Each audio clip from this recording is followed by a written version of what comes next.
नमस्कार दोस्तों, आज मैं आपको बैसाख मंगलवार व्रत की कथा सुनाने जा रही हूँ। प्रेम से बोलिए मंगल देवता की जय हो, हनुमान जी की जय हो। एक ब्राह्मण दंपति के कोई संतान न हुई थी, जिसके कारण पति पत्नी दुखी रहते थे। वह ब्राह्मण हनुमान जी की पूजा हेतु वन में चला गया। वह पूजा के साथ महावीर जी से एक पुत्र की कामना प्रकट किया करता था। घर पर उसकी पत्नी मंगलवार व्रत पुत्र की प्राप्ति के लिए किया करती थी। मंगल के दिन व्रत के अंत में भोजन बनाकर हनुमान जी को भोग लगाने के बाद स्वयं भोजन ग्रहण करती थी। एक बार कोई व्रत आ गया, जिसके कारण ब्राह्मणी भोजन न बना सकी। तब हनुमान जी को भोग भी नहीं लगाया। वह अपने मन में ऐसा प्रण करके सो गई कि अब अगले मंगलवार को हनुमान जी को भोग लगाकर अन्न ग्रहण करूंगी। वह भूखी प्यासी 6 दिन पड़ी रही। मंगलवार के दिन तो उसे मूर्छा आ गई। तब हनुमान जी उसकी लगन और निष्ठा को देखकर प्रसन्न हो गए। उन्होंने उसे दर्शन दिया और कहा, मैं तुमसे अति प्रसन्न हूँ। मैं तुमको एक सुंदर बालक देता हूँ, जो तुम्हारी बहुत सेवा करेगा। हनुमान जी मंगलवार को बाल रूप में उसको दर्शन देकर अंतर्ध्यान हो गए। सुंदर बालक पाकर ब्राह्मणी अति प्रसन्न हुई। ब्राह्मणी ने बालक का नाम मंगल रखा। कुछ समय पश्चात ब्राह्मण वन से लौटकर आया। प्रसन्नचित सुंदर बालक घर में क्रीड़ा करते देखकर वह ब्राह्मण पत्नी से बोला, यह बालक कौन है? पत्नी ने कहा, मंगलवार के व्रत से प्रसन्न होकर हनुमान जी ने दर्शन दे मुझे यह बालक दिया है। पत्नी की बात छल से भरी जान उसने सोचा, यह उल्टा बेविचार ने अपनी कलुषता छिपाने के लिए बात बना रही है। एक दिन उसका पति कुएं पर पानी भरने चला तो पत्नी ने कहा कि मंगल को भी साथ ले जाओ। वह मंगल को साथ ले चला और उसको कुएं में डालकर वापस पानी भरकर घर आया तो पत्नी ने पूछा कि मंगल कहाँ है। तभी मंगल मुस्कुराता हुआ घर आ गया। उसको देख ब्राह्मण आश्चर्यचकित हुआ। रात्रि में उसके पति से हनुमान जी ने सपने में कहा, यह बालक मैंने दिया है, तो पत्नी को उल्टा क्यों कहते हो? पति यह जानकर हर्षित हुआ। फिर पति पत्नी मंगल का व्रत रख अपना जीवन आनंद पूर्वक व्यतीत करने लगे। जो मनुष्य मंगलवार व्रत कथा को पढ़ता या सुनता है और नियम से व्रत रखता है, उसके हनुमान जी की कृपा से सब कष्ट दूर होकर सर्व सुख प्राप्त होता है। प्रेम से बोलिए हनुमान जी की जय हो, मंगल देवता की जय हो। एक बुढ़िया थी। वह मंगल देवता को अपना इष्ट देवता मानकर सदैव मंगल का व्रत रखती और मंगल देव का पूजन किया करती थी। उसका एक पुत्र था, जो मंगलवार को उत्पन्न हुआ था। इस कारण उसको मंगलिया के नाम से बुलाया करती थी। मंगल देव के दिन न तो घर को लिपती, न ही पृथ्वी खोदा करती। एक दिन मंगल देवता उसकी श्रद्धा की परीक्षा लेने के लिए उसके घर में साधु का रूप बनाकर आए और द्वार पर आवाज दी। बुढ़िया ने कहा, महाराज क्या आज्ञा है? साधु कहने लगा कि बहुत भूख लगी है, भोजन बनाना है। इसके लिए तू थोड़ी सी जमीन लीप दे तो तेरा पुण्य होगा। यह सुनकर बुढ़िया ने कहा, महाराज आज मंगलवार की व्रती हूँ, इसलिए मैं चौका नहीं लगा सकती। कहो तो जल का छिड़काव कर देती हूँ, उस पर भोजन बना लेना। साधु कहने लगा कि मैं गोबर से ही लिपे चौके पर खाना बनाता हूँ। बुढ़िया ने कहा, पृथ्वी लिपने के सिवाय और कोई सेवा हो तो मैं सब कुछ करने के वास्ते उद्यत हूँ। तब साधु ने कहा कि सोच समझकर उत्तर दो, जो कुछ भी मैं कहूँ सब तुमको करना होगा। बुढ़िया कहने लगी, महाराज पृथ्वी लिपने के अलावा जो भी आज्ञा करेंगे उसका पालन मैं अवश्य करूँगी। बुढ़िया ने ऐसे ही 3 बार वचन दे दिया। तब साधु कहने लगा कि तू अपने लड़के को बुलाकर औधा लिटा दे, मैं उसकी पीठ पर भोजन बनाऊंगा। साधु की बात सुनकर बुढ़िया चुप हो गई। तब साधु ने कहा, बुला ले लड़के को, अब सोच विचार क्यों करती है? बुढ़िया मंगलिया मंगलिया कहकर बुलाने लगी। थोड़ी देर बाद लड़का आ गया। बुढ़िया ने कहा, जा बेटा, तुझको बाबा जी बुलाते हैं। लड़के ने बाबा जी से जाकर पूछा, क्या आज्ञा है महाराज? बाबा जी ने कहा कि जाओ अपने माता जी को बुला लाओ। तब माता आई तो साधु ने कहा कि तू ही इसको लिटा दे। बुढ़िया ने मंगल देवता का स्मरण करते हुए लड़के को औधा लिटा दिया और उसकी पीठ पर अंगीठी रख दी। कहने लगी कि महाराज अब जो कुछ आपको करना है कीजिए, मैं जाकर अपना काम करती हूँ। साधु ने लड़की की पीठ पर रखी हुई अंगीठी में आग जलाई और उस पर भोजन पकाया। जब भोजन बन चुका तो साधु ने बुढ़िया से कहा कि अब लड़के को बुला लो, वह भी आकर भोग लगा जाए। बुढ़िया कहने लगी कि यह कैसे आश्चर्य की बात है कि उसकी पीठ पर आपने आग जलाई और उसी को प्रसाद लेने के लिए बुलाते हैं। क्या यह संभव है कि आप अभी भी उसको जीवित समझते हैं? आप कृपा करके उसका स्मरण भी मुझको न कराइए और भोग लगाकर जहाँ जाना हो जाइए। साधु के अत्यंत आग्रह करने पर बुढ़िया ने ज्यों ही मंगलिया मंगलिया कहकर आवाज़ लगाई, त्यों ही एक ओर से दौड़ता हुआ वह आ गया। साधु ने लड़के को प्रसाद दिया और कहा, माई, तेरा व्रत सफल हो गया। तेरे हृदय में दया है और अपने इष्ट देव में अटल श्रद्धा है। इसके कारण तुमको कभी भी कोई भी कष्ट नहीं पहुंचेगा। मंगल देव की कृपा से बुढ़िया का घर अन्य धन से भर गया और वह सुखी जीवन जीने लगी। प्रेम से बोले हनुमान जी की जय हो, मंगल देवता की जय हो। एक बार की बात है, माता अंजना हनुमान जी को कुटिया में लिटाकर कहीं बाहर चली गईं। थोड़ी देर में इन्हें बहुत जोर से भूख लगी। इतने में आकाश में सूर्य भगवान उगते हुए दिखाई पड़े। इन्होंने समझा यह कोई लाल राख सुंदर मीठा फल है। बस एक ही छलांग में यह सूर्य भगवान के पास पहुँचे और उन्हें पकड़कर मुंह में रख लिया।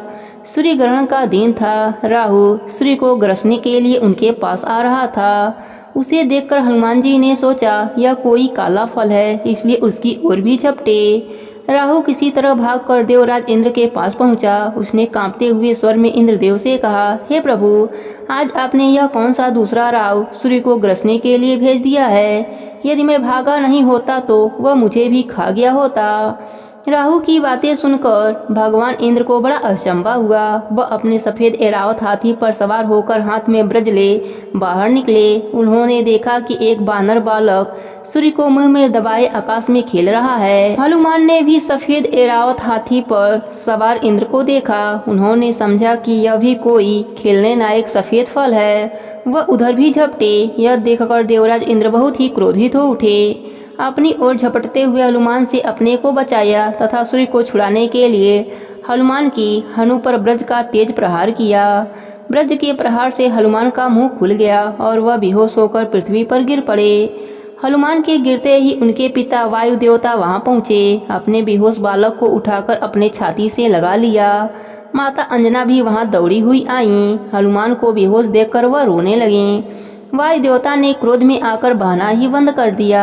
हवा के रुक जाने के कारण तीनों लोगों के प्राणी व्याकुल हो उठे। पशु पक्षी बेहोश हो होकर गिरने लगे। पेड़ पौधे और फसलें कुम्हालने लगे। ब्रह्मा जी इंद्र सहित सारे देवताओं को लेकर वायु देवता के पास पहुँचे। उन्होंने अपने हाथों से छूकर हनुमान जी को जीवित करते हुए वायु देवता से कहा, वायु देवता, आप तुरंत बहना शुरू करें। वायु के बिना हम सब लोगों के प्राण संकट में पड़े हैं। यदि आपने बहने में जरा भी देरी करी तो तीनों लोगों के प्राणी मौत के मुंह में चले जाएंगे। आपके इस बालक को आज सभी देवताओं की ओर से वरदान प्राप्त होगा। ब्रह्मा जी की बात सुनकर सभी देवताओं ने कहा, आज से इस बालक पर किसी भी प्रकार के अस्त्र शस्त्र का कोई प्रभाव नहीं पड़ेगा। इंद्र ने कहा, मेरे वज्र का प्रभाव भी इस पर नहीं पड़ेगा। इसकी हनु ब्रज से टूट गई थी, इसलिए इनका नाम आज से हनुमान होगा। हनुमान जी ने कहा, वायुदेव, तुम्हारा यह पुत्र बल बुद्धि विद्या में सबसे चढ़ बढ़कर होगा। तीनों लोकों में किसी भी बात से इसकी बराबरी करने वाला दूसरा कोई नहीं होगा। यह भगवान राम का सबसे बड़ा भक्त होगा। इसका ध्यान करते ही सबके सभी प्रकार के दुख दूर हो जाएंगे। यह मेरे ब्रह्मास्त्र के प्रभाव से सर्वथा मुक्त होगा। वरदान से प्रसन्न होकर और ब्रह्मा जी एवं देवताओं की प्रार्थना सुनकर वायुदेव ने फिर से पहले की तरह बहना शुरू कर दिया। तीनों लोगों के प्राणी प्रसन्न हो उठे। प्रेम से बोली हनुमान जी की जय हो। हनुमान जी सुग्रीव आदि बानरों के साथ ऋणमुख पर्वत की एक बहुत ऊंची चोटी पर बैठे हुए थे। उसी समय भगवान श्री राम जी सीता जी की खोज करते हुए लक्ष्मण जी के साथ ऋणमुख पर्वत के पास पहुँचे। ऊंची चोटी पर से बानरों के राजा सुग्रीव ने उन लोगों को देखा। उसने सोचा कि यह बाल के भेजे हुए योद्धा हैं जो मुझे मारने के लिए हाथ में धनुष बाण लिए चले आ रहे हैं। दूर से देखने पर यह दोनों बहुत बलवान जान पड़ते हैं। डर से घबराकर उसने हनुमान जी से कहा, हनुमान, वह देखो, दो बहुत ही बलवान मनुष्य हाथ में बाण धनुष लिए इधर ही चले आ रहे हैं। लगता है इन्हें बाली ने मुझे मारने के लिए भेजा है। यह मुझे ही चारों ओर से खोज रहे हैं। तुम तुरंत तपस्वी ब्राह्मण का रूप बना लो और इन दोनों योद्धाओं के पास जाओ तथा यह पता लगाओ कि यह कौन है, यहाँ किस लिए घूम रहे हैं। अगर कोई भय की बात जान पड़े तो मुझे वहीं से संचेत करना। मैं तुरंत इस पर्वत को छोड़कर कहीं दूर भाग जाऊंगा।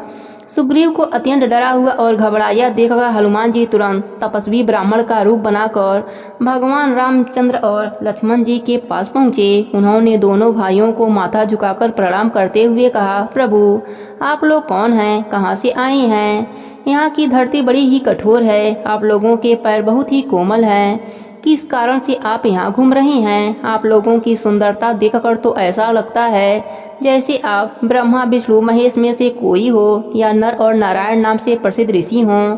आप अपना परिचय देकर हमारा उपकार कीजिए। हनुमान जी की मन को अच्छी लगने वाली बातें सुनकर भगवान राम जी ने अपना और लक्ष्मण का परिचय देते हुए कहा कि राक्षसों ने सीता जी का हरण कर लिया है। हम उन्हें खोजते हुए चारों ओर घूम रहे हैं। हे ब्राह्मण देव, मेरा नाम राम तथा मेरे भाई का नाम लक्ष्मण है। हम अयोध्या नरेश महाराज दशरथ के पुत्र हैं। अब आप अपना परिचय दीजिए। भगवान श्री रामचंद्र जी की बातें सुनकर हनुमान जी ने जान लिया कि यह स्वयं भगवान ही हैं। बस वे तुरंत ही उनके चरणों पर गिर पड़े। राम ने उठाकर उन्हें गले से लगा लिया। हनुमान जी ने कहा, हे प्रभु आप तो सारे संसार के स्वामी हैं, मुझसे मेरा परिचय क्यों पूछते हैं? आपके चरणों की सेवा करने के लिए ही मेरा जन्म हुआ है। अब मुझे अपने परम पवित्र चरणों में जगह दीजिए। भगवान श्री राम ने प्रसन्न होकर उनके मस्तक पर अपना हाथ रख दिया। हनुमान जी ने उत्साह और प्रशंसा से भरकर दोनों भाइयों को उठाकर कंधे पर बैठा लिया। सुग्रीव ने उनसे कहा था कि भय की कोई बात होगी तो मुझे वहीं से संचेत करना। हनुमान जी ने राम लक्ष्मण को कंधे पर बैठाया। यही सुग्रीव के लिए संकेत था कि इनसे कोई भय नहीं है। उन्हें कंधे पर बैठाए हुए वह सुग्रीव के पास आए। उनसे सुग्रीव का परिचय कराया। भगवान ने सुग्रीव के दुख और कष्ट की सारी बातें जानी, उसे अपना मित्र बनाया और दुष्ट बाली को मारकर उसे किष्किंधा का राजा बना दिया। इस प्रकार हनुमान जी की सहायता से सुग्रीव का सारा दुख दूर हो गया। प्रेम से बोलिए हनुमान जी की जय हो। बानरों के राजा सुग्रीव की आज्ञा पाकर सारे बानर और भालू अलग अलग दिशाओं में सीता जी का पता लगाने के लिए चल पड़े। सुग्रीव ने अंगद, नल, नील, जामवंत और हनुमान जी को दक्षिण दिशा में जाकर सीता जी की खोज करने के लिए कहा। प्रस्थान करती हुई इस टोली के सबसे अंत में हनुमान जी ने आकर भगवान के चरणों पर अपना मस्तक रखकर जाने की आज्ञा मांगी। भगवान ने प्रेम से गदगद होकर उनको उठाकर अपने हृदय से लगा लिया। उन्होंने हनुमान जी के मस्तक पर अपना हाथ रखते हुए कहा, महावीर पवन पुत्र हनुमान, तुम्हारे बल प्रकर में शील, गुण, सदाचार और संयम की तुलना कर सकने वाला कोई नहीं है। तुम्हारा वेग अपने पिता पवन के समान ही है। तुम सभी प्रकार से सीता का पता लगाने में समर्थ हो। मुझे विश्वास है कि तुम अतिशीघ्र ही उनका समाचार लेकर यहाँ लौटोगे। तुम मेरी एक बात ध्यान से सुनो। सीता ने तुम्हें कभी देखा नहीं है। तुम मेरे ही सेवक और दूत हो। सीता को यह विश्वास दिलाना आवश्यक है। इसके लिए मैं तुम्हें अपनी अंगूठी देता हूँ। इस पर मेरा नाम लिखा हुआ है। सीता इसे भली भांति पहचानती है। इसे सीता को देकर मेरा सब संदेश उनसे कहना। तुम उनसे कहना कि मैं दिन रात उनका ही ध्यान किया करता हूँ। उनकी सुध मिलते ही मैं बिना एक पल का विलम्ब किए रावण को मारकर उन्हें अपने पास लाऊंगा। उनसे यह भी कहना कि मुझे इस बात का भी भली भांति पता है कि वह भी दिन रात मेरा ही ध्यान किया करती हैं, सदा मेरा नाम जपा करती हैं। उनका मन सदा मुझ में ही लगा रहता है। मेरे वियोग से उन्हें जो अपार कष्ट है उसे भी मैं भली भांति जानता हूँ, लेकिन उन्हें इस बातों से जरा भी घबराना नहीं चाहिए। अब उनके कष्ट का समय बीत चुका है। अब शीघ्र ही उन्हें मेरा दर्शन प्राप्त होगा। मेरे परम प्रिय हनुमान, इस प्रकार तुम सब तरह से सीता को सांत्वना देकर आश्वस्त करना। भगवान श्री रामचंद्र जी की यह बातें सुनकर हनुमान जी उनके प्रेम में मग्न होकर आंसू बहाने लगे। उन्होंने मन में विचार किया कि आज मेरा जीवन धन्य हो गया। भगवान श्री रामचंद्र जी सारे जगत के स्वामी हैं। आज इन्होंने अपने मुख से मेरी भक्ति की सराहना और प्रशंसा की है। मुझसे अधिक भाग्यशाली और कौन हो सकता है। मन में इस प्रकार का विचार करते हुए उन्होंने प्रभु रामचंद्र जी द्वारा दी गई वह मुद्रिका लेकर अपने मस्तक से लगा लिया। भगवान श्री रामचंद्र जी ने पुनः उन्हें हृदय से लगाते हुए कहा, वायुपुत्र महावीर हनुमान, मैं तुम्हें आशीर्वाद देता हूँ कि तुम सभी प्रकार की विघ्न बाधाओं को पार करते हुए सीता का पता लगाकर शीघ्र ही मेरे पास लौटकर आओगे। सभी प्रकार से तुम्हारा कल्याण हो। भगवान श्री रामचंद्र जी का आशीर्वाद पाकर हनुमान जी अंगद, नल, नील और जामवंत आदि को साथ लेकर माता सीता की खोज करने के लिए दक्षिण दिशा की ओर चल पड़े। प्रेम से बोली हनुमान जी की जय हो। लंकनी के पास से चलकर वीरवर हनुमान जी सीता जी की खोज करने लगे। उन्होंने रावण के महल का कोना कोना छान डाला, किंतु कहीं भी उन्हें सीता जी के दर्शन नहीं हुए। सीता जी को न देख पाने के कारण वह बहुत दुखी और चिंतित हो रहे थे। रावण के महल में मंदोदरी को देखकर उन्हें कुछ क्षणों के लिए ऐसा भ्रम हुआ कि यही सीता जी हैं, लेकिन तुरंत उन्होंने समझ लिया कि यह सीता जी नहीं हो सकती। यह तो अत्यंत प्रसन्न दिखाई दे रही हैं। माता सीता तो जहाँ भी होंगी भगवान श्री रामचंद्र जी से दूर होने के कारण बहुत ही दुखी होंगी। वह इस समय सुखी और प्रसन्न कैसे रह सकती हैं? नहीं, यह माता सीता जी नहीं हो सकती। ऐसा सोचकर वह पुनः आगे बढ़ गए। इस प्रकार सीता जी की खोज करते करते भोर हो गया। इसी समय विभीषण अपनी कुटिया में जगा। जगते ही उसने राम नाम का स्मरण किया। वह भगवान श्री रामचंद्र जी का परम भक्त था। लंका में राम नाम सुनकर हनुमान जी को बड़ा आश्चर्य हुआ। उन्होंने सोचा, राक्षसों की इस नगरी में ऐसा कौन भला आदमी है जो भगवान राम का नाम जप रहा है। मुझे इससे मिलना चाहिए, इससे किसी प्रकार की भी हानि नहीं हो सकती। ऐसा सोचकर हनुमान जी ने विभीषण से भेंट की। वह हनुमान जी से मिलकर बहुत प्रसन्न हुआ। बारंबार अपने भाग्य की सराहना करने लगा। उसने हनुमान जी को बताया कि रावण ने सीता जी को अशोक वाटिका में छुपा रखा है। हनुमान जी तुरंत अशोक वाटिका की ओर चल पड़े। अशोक वाटिका में पहुंचकर अशोक के एक वृक्ष पर पत्तों के बीच छिपकर वह बैठ गए। उन्होंने देखा कि दुखनी माता सीता जी का सारा शरीर सूखकर काटा हो गया है। सिर के बाल जटाओं की तरह गुथकर एक ही चोटी में बन गए हैं। वह केवल राम राम जपते हुए जोर जोर से सांसें लेती हुई आंखों से आंसू बहा रही हैं। अब उनसे और न देखा गया। उन्होंने धीरे से भगवान श्री रामचंद्र जी द्वारा पहचान के लिए दी गई मुद्रिका सीता जी की गोद में गिरा दिया। उसी के थोड़ी देर पहले सीता जी ने अशोक वृक्ष से प्रार्थना की थी कि हे वृक्ष, तुम्हारा नाम अशोक है, तुम सबका शोक दूर करती हो। कहीं से लाकर मेरे ऊपर एक अंगार गिरा दो। इस शरीर को भस्म कर मैं तत्काल शोक से छुटकारा पा जाऊं। अतः हनुमान जी द्वारा गिराई गई मुद्रिका को उन्होंने अशोक द्वारा दिया गया अंगार ही समझा। लेकिन जब उन्होंने देखा कि यह तो राम नाम लिखी हुई वही मुद्रिका है जिसे प्रभु श्री रामचंद्र जी धारण किया करते थे, तब उनके आश्चर्य का ठिकाना न रहा। वे सोचने लगें, श्री रघुनाथ जी तो सर्वदा अजय हैं। उन्हें देव, असुर, दानव, मनुष्य कोई भी जीत नहीं सकता। माया के द्वारा ऐसी अंगूठी का निर्माण बिल्कुल संभव नहीं है। इसी समय सीता जी को सांत्वना देने के लिए हनुमान जी मधुर वाणी में श्री रामचंद्र जी के गुणों का वर्णन करने लगे। आदि से अंत तक रघुनाथ जी की संपूर्ण कथा सुनाई। उनकी मधुर वाणी से श्री राम कथा की अमृत धारा निकलकर सीता जी के कानों में रस घोलने लगी। कथा के सुंदर प्रभाव से उनका संपूर्ण शोक और दुख क्षण मात्र में समाप्त हो गया। सीता जी बोली कि जिसके द्वारा सुनाई कथा ने मेरे सारे शोक हर लिए, हे भाई वह प्रकट क्यों नहीं होता। प्रेम से बोली हनुमान जी की जय हो।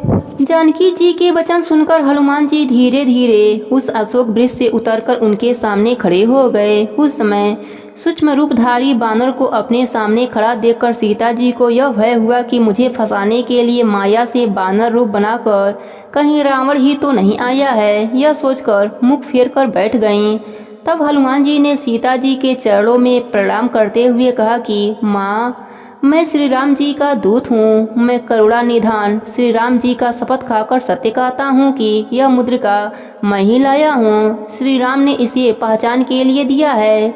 मैं कौशलाधिपति श्री राम का दास, सुग्रीव का मित्र तथा पवन देव का पुत्र हूँ। यह सुनकर सीता जी ने कहा, तुम तो कहते हो कि मैं श्री राम का दास हूँ, तो भला वानर और मनुष्यों में मित्रता कैसे हो सकती है। तब हनुमान जी ने जैसे संग हुआ था वह संपूर्ण कथा कही। हनुमान जी के प्रेम युक्त वचन सुनकर सीता जी के मन में विश्वास उत्पन्न हो गया। उन्होंने समझ लिया कि यह श्री रघुनाथ जी का दास ही है। भगवान का अनन्य सेवक जानकर सीता जी के मन में श्री हनुमान के प्रति गाढ़ी प्रीति उत्पन्न हो गई। उनके नेत्रों से प्रेम आंसू छलकने लगा तथा शरीर पुलकित हो गया। वे हनुमान जी से कहने लगीं, कविवर, तुम मेरे प्राणदाता हो। हे तात, मैं तुम्हारे ऋण से उऋण नहीं हो सकती। अब तुम राघवेंद्र सरकार तथा उनके अनुज लक्ष्मण का समाचार सुनाओ। क्या कभी वे मुझ अबला का भी स्मरण करते हैं? क्या कभी उनके कोमल शरीर को देखकर मेरी आंखें भी दृढ़ हो सकेंगी? ऐसा कहते कहते उनके नेत्र भर आए, आवाज भर्रा गई। किसी तरह से अपने आप को संभालकर उन्होंने कहा कि हनुमान, मुझे दुख है कि सर्वसम्मत होने पर भी मेरे प्राणनाथ ने मुझे भुला दिया। क्या इससे उनकी निष्ठुरता नहीं सिद्ध होती? सीता जी को विरह से परम व्याकुल देखकर श्री हनुमान जी ने कहा, माता, कृपा के धाम श्री रघुनाथ जी अपने अनुज लक्ष्मण सहित सकुशल हैं, परंतु आपके वियोग से दुख से सदैव ही दुखी रहते हैं। प्रभु श्री राम के हृदय में आपके प्रति आपसे दूना प्रेम है। ऐसा कहते कहते हनुमान जी का कंठ गदगद हो गया और आंखों से आंसू छलकने लगा। फिर धैर्य धारण कर कहने लगे कि माँ, भगवान श्री राम ने कहा है कि मन का दुख कह डालने से कुछ घट जाता है, पर कहूँ किससे? यह दुख कोई नहीं जानता है। हे प्रिय, हम दोनों के प्रेम का रहस्य केवल मेरा मन ही जानता है। वह भी इस समय मुझे छोड़कर तुम्हारे पास ही रहता है। मेरे प्रेम का रहस्य इतने में ही समझ लो। इतना सुनते ही श्री जानकी जी प्रभु के प्रेम में ऐसी मग्न हो गईं कि उन्हें अपने शरीर की सुध भी न रही। श्री हनुमान जी ने पुनः कहा, माता, हृदय में धैर्य धारण करो। रघुनाथ जी के बारों द्वारा अब लंका के राक्षसों को भस्म हुआ ही समझो। सीता जी ने पूछा, हनुमान, राक्षसों की इतनी बलवान सेना से तुम्हारे जैसे छोटे छोटे बंदर कैसे लड़ेंगे? यह सुनकर हनुमान जी ने अपना विशाल देह प्रकट किया। विद्या, बल और बुद्धि में निपुण जानकर सीता जी ने हनुमान जी को अजर अमर गुण निधि तथा श्री रघुनाथ जी का परम भक्त होने का आशीर्वाद दिया। प्रेम से बोली हनुमान जी की जय हो।